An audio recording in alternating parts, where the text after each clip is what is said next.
son of Rob Reiner, pleads not guilty in parents' murder case.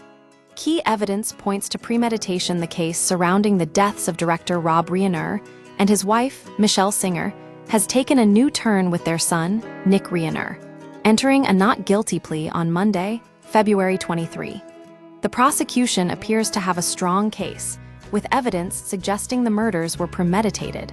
The incident and the argument on December 14, 2025, Nick Reiner allegedly fatally stabbed his parents after an evening spent together at a holiday party hosted by Conan O'Brien.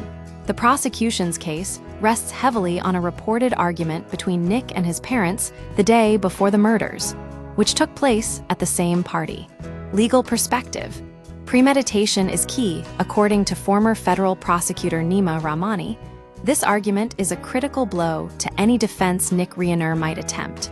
Rahmani explained that a loud, documented dispute followed by a violent act strongly indicates premeditation, which is essential for a first-degree murder conviction with special circumstances under California law.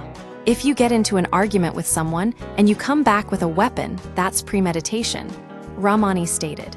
Witnesses and the party atmosphere. Eyewitness accounts from the O'Brien party paint a disturbing picture of Nick Reiner's behavior.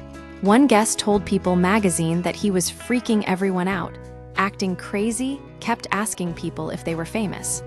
High-profile guests like Bill Hader and Jane Fonda were also present and could be called upon as witnesses. Conan O'Brien's reaction. Conan O'Brien himself broke his silence on the tragedy in a February 20 interview with The New Yorker, describing the situation as awful and expressing shock at the sudden loss of Rob Reiner, whom he had grown close to over the years. O'Brien emphasized the suddenness of their deaths, recalling saying goodnight to them only to learn they were gone the next day. Next steps. Nick Reiner is set to reappear in court on April 29, where a hearing will determine if there is enough evidence to proceed to trial. He faces 2 counts of first-degree murder with special circumstances, meaning the prosecution will seek the maximum possible penalties. The strength of the prosecution's case rests largely on the documented argument prior to the murders. The presence of credible witnesses from the party, combined with the timing of events, suggests a clear pattern of escalating conflict and intent. This case is likely to proceed to trial given the severity of the charges and the available evidence.